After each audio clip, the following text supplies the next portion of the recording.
ஈரோடு மாவட்டம் கோபிச்செட்டிப்பாளையம் அருகே உள்ள சிறுவலூர் பகுதிகளான பதிப்பாளையம், ஆயிப்பாளையம், மீன்கிணறு, கரிச்சிப்பாளையம், காட்டுச்சாலை உள்ளிட்ட பகுதிகளில் 300க்கும் மேற்பட்ட பனைமர தொழிலாளர்கள் தென்னை மற்றும் பனங்கருப்பட்டி உற்பத்தி செய்து வருகின்றனர்.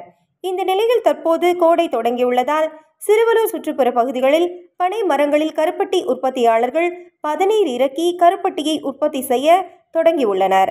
இதில் தற்போது தொடக்கத்தில் குறைந்த அளவு பதநீரை கொண்டு பனங்கருப்பட்டியை உற்பத்தி செய்ய தொடங்கியுள்ளதால் பனம் கருப்பட்டி கூட்டுறவு சங்கங்களில் பனங்கருப்பட்டி கிலோ ஒன்றுக்கு ரூபாய் 190 முதல் 200 வரை விற்பனையாகிறது.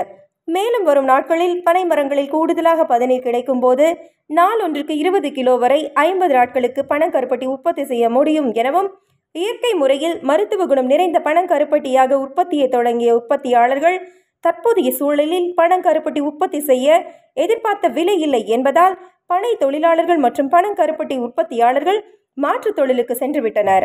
மருத்துவ குணம் கொண்ட பனங்கருப்பட்டிக்கு உரிய விலையாக கிலோ ஒன்றுக்கு ரூபாய் 250 நிர்ணயம் செய்ய வேண்டும் எனவும் பனங்கருப்பட்டி உற்பத்தியாளர்களின் கோரிக்கையாக உள்ளது.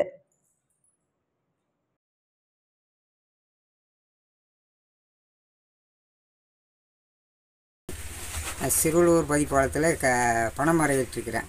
கருப்பட்டி இதே இப்போ பனை ஆரம்பிச்சிருக்கு. சீசனுக்கு வந்து ஒரு 20லேருந்து 25 கிலோ வரைக்கும் கருப்பட்டி உற்பத்தி பண்ணலாம்.